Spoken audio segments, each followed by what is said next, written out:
There's a philosopher who said suffering is the fundamental nature of existence, that life is essentially pain with brief moments of relief. That desire causes all suffering and can never be satisfied. That we're all trapped in an endless cycle of wanting, getting, and wanting again. His name was Arthur Schopenhauer, and he was called the most pessimistic philosopher in history. But he wasn't depressing. He was liberating. Because once you accept that life is fundamentally suffering, you stop fighting reality. You stop expecting happiness. You stop being disappointed. And paradoxically, you find peace. Today, you're going to learn 10 pessimistic truths from Schopenhauer that will set you free. Not through optimism, through acceptance of darkness, through honest recognition of suffering, through stopping the delusion that life should be anything other than what it is. These aren't comfortable truths. They're not meant to be. They're meant to free you from false hope, from unrealistic expectations, from the suffering caused by believing life owes you happiness. Drop this if you're ready. I accept life's suffering. Let's begin. Pessimistic Truth 1. Life is suffering. This is Schopenhauer's fundamental insight. Existence itself is pain. Not because bad things happen, because wanting exists. You want food. You suffer hunger until you get it. You get it. Pleasure lasts minutes. Then you want something else. You want success. You suffer inadequacy until you achieve it. You achieve it. Satisfaction lasts days. Then you want more success. You want love. You suffer loneliness until you find it. You find it. Happiness lasts months. Then you want better love, or different love, or you fear losing love. The cycle never ends. Want, suffer, get, brief relief. Want again. That's life. That's existence. That's the fundamental nature of being alive. Schopenhauer called this the will. Not your personal will, the cosmic will. The blind, insatiable force that drives all life. Plants will toward sunlight. Animals will toward food and sex. Humans will toward everything. Success, love, meaning, happiness. The will is never satisfied, can never be satisfied, because satisfaction would mean the will stops. And the will is life itself. So life is perpetual wanting, perpetual lacking, perpetual suffering. This sounds depressing, but Schopenhauer said it's liberating. Because once you accept this, you stop expecting life to be different. You stop believing happiness is just around the corner. You stop thinking, once I get X, I'll be happy. You see clearly, getting X brings brief relief, then new wanting. Always. Modern culture denies this completely. Think positive. Manifest abundance. You deserve happiness. All lies. Not because happiness is impossible. Because happiness is temporary relief between sufferings. Schopenhauer's pessimism is just honesty. Life is wanting. Wanting is suffering. Brief satisfaction leads to new wanting. This is the cycle. Fighting this truth creates more suffering. Accepting this truth creates peace. Not happiness. Peace. The peace of no longer expecting what life cannot give. Affirmation. I accept that life is suffering. Pessimistic Truth 2. Desire is the root of all suffering. Every pain you've ever felt traces back to wanting something you don't have, or having something you fear losing. You want money. Not having it hurts. You want respect. Not getting it hurts. You want health. Losing it hurts. Every suffering is unfulfilled desire, or threat to fulfilled desire. This isn't my observation. This is Schopenhauer documenting reality. And before him, Buddha said the same thing. Different culture. Same truth. Because truth is universal. Here's the trap. You think satisfaction ends desire. It doesn't. Satisfaction creates new desire. You wanted a car. Got it. Now you want a better car. You wanted a partner. Got one. Now you want them to be different. Or you want a different partner. You wanted a career. Got it. Now you want a better career. The goalpost moves. Always. Forever. This is what Schopenhauer meant by the will being insatiable. You can never satisfy all desires. Because satisfying desires creates new desires. This is biological. Evolutionary. If our ancestors stopped wanting after getting food, they'd die. So we evolved to never stop wanting. To always desire more. To always lack satisfaction. That's survival. But it's also suffering. The solution isn't to fulfill all desires. That's impossible. The solution is to reduce desires. To want less. To need less. Schopenhauer said the wise person minimizes desires. Not because minimalism is noble. Because fewer desires means less suffering. Simple math. You want 10 things. You suffer 10 lacks. You want 2 things. You suffer 2 lacks. Reduce wanting. Reduce suffering. This isn't giving up. This is strategic suffering reduction. Choose what to want carefully, because every want is guaranteed future suffering, either from not getting it, or from getting it and wanting more, or from getting it and fearing its loss. All roads lead to suffering. Fewer roads mean less suffering. Affirmation: I reduce my desires strategically. Pessimistic Truth 3. Boredom is as bad as pain. Schopenhauer observed something most philosophers missed. When desire is unfulfilled, we suffer pain. When desire is fulfilled, we suffer boredom. There's no winning. You want something desperately. You get it. Brief satisfaction. Then what? Emptiness. Boredom. The existential question, now what? You worked years for that degree. Got it. Now what? You chased that person for months. Got them. Now what? You saved for that house. Bought it. Now what? Achievement creates void, because the wanting was the distraction from the fundamental emptiness of existence. Once you get what you wanted, you face that emptiness directly. This is why people are never satisfied. Not because they're greedy, because satisfaction reveals the void. So they immediately find new wants, new goals, new distractions, to avoid facing the boredom that comes with having everything you thought you wanted. Schopenhauer said humans oscillate between pain and boredom, like a pendulum, never at rest. When we lack, we suffer pain. When we have, we suffer boredom. The only peace is stopping the pendulum, not by achieving perfect balance, by stepping off the pendulum entirely, by accepting that both pain and boredom are inevitable, by not fighting either, just accepting the oscillation. Modern society is built on denying boredom. Constant stimulation, phones, shows, social media, news, podcasts, music, always something. Why? Because silence reveals the void. Because having everything you need and nothing to want is existentially terrifying. So we create artificial wants, artificial problems, artificial dramas, to avoid the boredom of satisfaction. Schopenhauer would say, face the boredom, sit with it, accept it, because running from it guarantees you'll keep creating suffering through unnecessary wanting. The void is there. Running doesn't eliminate it. It just exhausts you. Affirmation: I accept both pain and boredom. Pessimistic Truth 4. We're all slaves to the will. You think you're making free choices. You're not. The will is using you to perpetuate itself.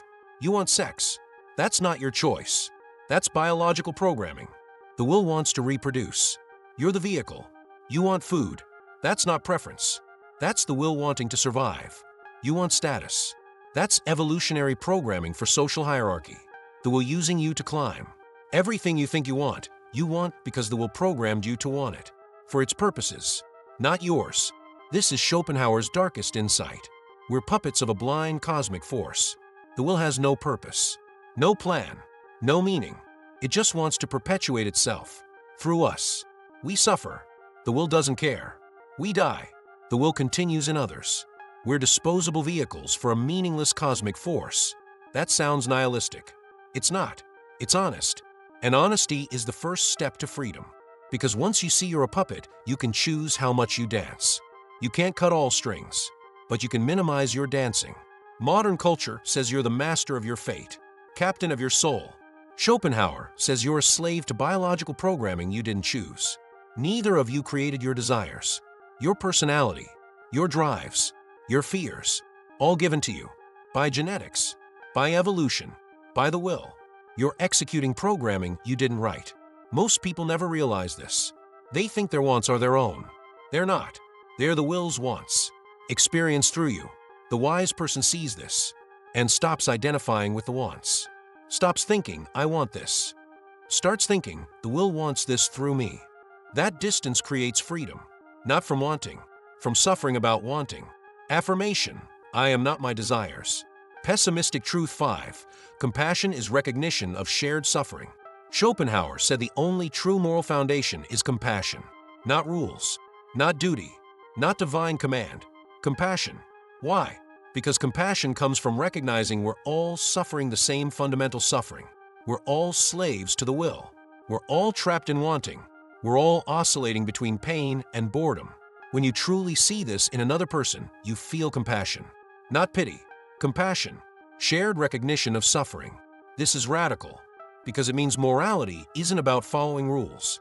It's about seeing yourself in others, seeing their suffering as your suffering, because it is the same suffering, different details, same structure. They want what they don't have. You want what you don't have. They suffer from this. You suffer from this. No difference. That recognition creates compassion, and compassion creates ethical behavior naturally. You don't hurt others because you recognize you're hurting yourself. You're all expressions of the same will, suffering the same fundamental condition. Modern morality is mostly rules. Don't steal. Don't lie. Don't kill.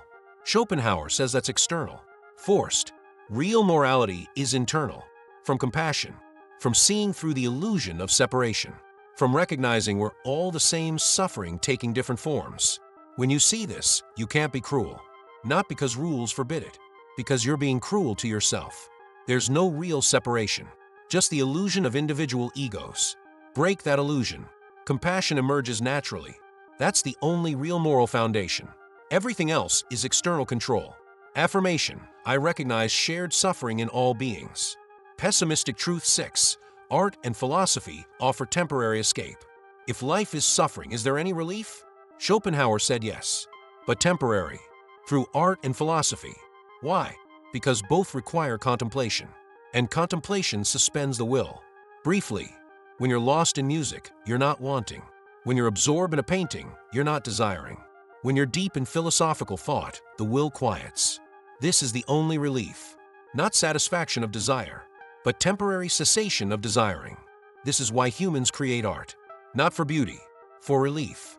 Art transports you out of willing into pure perception. You stop being a subject with desires. You become pure observer. No wants, no lacks, no suffering. The will quiets. This lasts minutes, maybe hours if you're lucky. Then the will returns. You want food, want success, want meaning. The suffering resumes. But those moments of aesthetic contemplation are the only real peace. Not happiness, peace. The absence of wanting, the cessation of the will. Philosophy works similarly. Deep thinking requires full mental engagement. While you're contemplating existence, you're not wanting anything. The will is suspended. You exist in pure thought. No desire, no suffering, just contemplation. This is why Schopenhauer valued philosophy so highly. Not because it provides answers, because it provides relief. Temporary escape from the tyranny of the will, from the endless cycle of wanting. Most people never experience this. They're always wanting, always desiring, always suffering, never experiencing the peace of pure contemplation, of existing without wanting. That's the tragedy. Affirmation: I seek contemplation, not satisfaction. Pessimistic Truth 7. Death is not to be feared. Schopenhauer said fear of death is irrational, because death is the cessation of the will, the end of wanting, the end of suffering.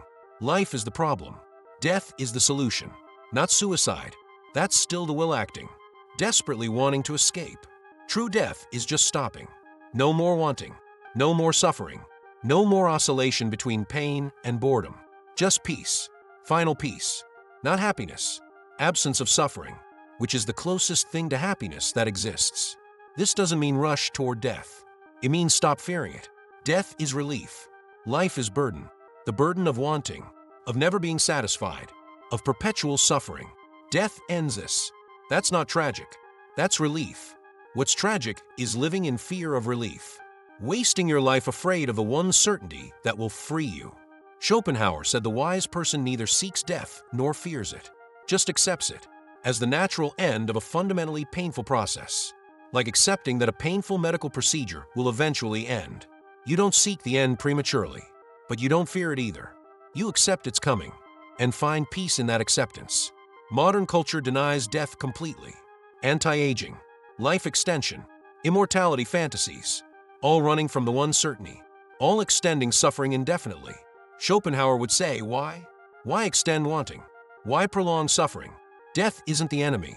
The will is the enemy. Death defeats the will. Death is victory. Not something to pursue, but not something to fear. Something to accept as the natural conclusion of a fundamentally painful existence. When you accept this, death anxiety disappears, and you're free to live without that fear. Affirmation: I accept death as natural relief. Pessimistic Truth 8. Procreation is morally questionable. Schopenhauer asked, is it ethical to create new life? Knowing that life is suffering, you're creating a new being that will want, lack, suffer, oscillate between pain and boredom, and eventually die. All guaranteed. No consent asked. No choice given.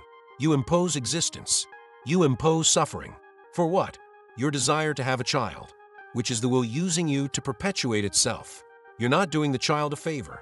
You're satisfying your own desire, using a new being as the vehicle. This is uncomfortable, because society says having children is beautiful, natural, moral. Schopenhauer says it's questionable. You're creating guaranteed suffering, without consent, for your own reasons. That's not obviously good. Maybe it's not obviously bad either, but it's not obviously good. It requires justification. And I wanted a child isn't sufficient, because that's your want, not the child's consent to exist, to suffer, to want, to eventually die, none of which they chose. This doesn't mean don't have children. It means think seriously about it. Recognize what you're doing, creating suffering, perpetuating the cycle, serving the will, not because you're evil, because you're biological, programmed to reproduce. But knowing your program gives you choice. You can choose not to. You can choose to, but choose consciously. Knowing you're imposing existence and it's guaranteed suffering on another being. That's heavy. That's serious. That's not something to do casually, because biological impulse feels right. Affirmation. I question unexamined impulses. Pessimistic Truth 9. Wisdom is learning to want nothing. The enlightened person, according to Schopenhauer, wants nothing. Not because they've given up, because they've seen through the game. Wanting guarantees suffering. Always. So why want? The answer can't be to get what you want, because getting creates new wanting. There's no escape through satisfaction. The only escape is through cessation of desire, through learning to want nothing, not as suppression, as genuine loss of desire, through seeing clearly that all wanting is suffering, and choosing to step off the wheel. This is incredibly rare. Most people spend their entire lives wanting, chasing, achieving, wanting more, never stopping, never questioning, never seeing the pattern. Schopenhauer said wisdom is seeing the pattern and stopping participation, not through force, through understanding. When you truly understand that every desire creates suffering, you stop generating desires. Not overnight, gradually, each desire examined, each one questioned. Will satisfying this end wanting or create new wanting? The answer is always create new wanting. So gradually you stop wanting, not everything at once, but progressively, more and more, until very little remains. This sounds like giving up on life. Schopenhauer said it's the opposite. It's actually living, because most people aren't living. They're wanting, planning, chasing, never present, never here, always elsewhere, in the future where satisfaction awaits. That future never comes. The wise person stops waiting, stops wanting, starts existing, here, now, without desire, without suffering, in peace. Not happiness, peace. The peace of wanting nothing, of being complete as you are, of not lacking anything, because you don't want anything. That's wisdom. That's freedom. Affirmation. I cultivate wanting nothing. Pessimistic Truth 10. Suffering can only be reduced, never eliminated. Here's the final truth, the uncomfortable one. You can minimize suffering through reducing desire, through contemplation, through accepting reality. But you can't eliminate suffering, not while alive, because life is the will, and the will is wanting. You can quiet it. You can't kill it, not without dying. So while alive, some suffering remains. The goal isn't zero suffering. That's death. The goal is minimum suffering, strategic suffering reduction, through understanding, through acceptance, through wisdom. This is Schopenhauer's final gift. Not false hope, honest limitation. You can improve your condition. You can suffer less, but you can't escape suffering entirely. Not in life. Death is the only escape. So what do? You minimize suffering while alive, through reducing wants, through compassion, through contemplation, through acceptance. You make peace with the remaining suffering. You stop fighting it. You stop thinking this shouldn't be. You accept this is. This is life. This is the condition. This is the price of existence. You pay the price consciously, minimally, wisely, but you pay it until death, which is fine, because you've accepted it. And acceptance is peace. You've just learned 10 pessimistic truths from Schopenhauer. Life is suffering. Desire causes suffering. Boredom equals pain. We're slaves to the will. Compassion recognizes shared suffering. Art offers temporary escape. Death is relief, not tragedy. Procreation is questionable. Wisdom is wanting nothing. Suffering can only be reduced. These aren't optimistic. They're not meant to be. They're honest. And honesty is more valuable than false hope. More liberating than fake positivity. More peaceful than unrealistic expectations. Schopenhauer was called pessimistic. He called himself realistic. Life is what it is. Denying its nature doesn't change it. Accepting its nature brings peace. Not happiness. Peace. The peace of no longer fighting reality. No longer expecting what can't be given. No longer disappointed by the fundamental nature of existence. That's freedom. Not through achieving everything. Through wanting nothing. Not through escaping suffering. Through accepting suffering. Not through defeating the will. Through seeing through the will. That's Schopenhauer's gift. Brutal honesty that sets you free. Think deeper. Feel less. Know more. This is the hidden mindset.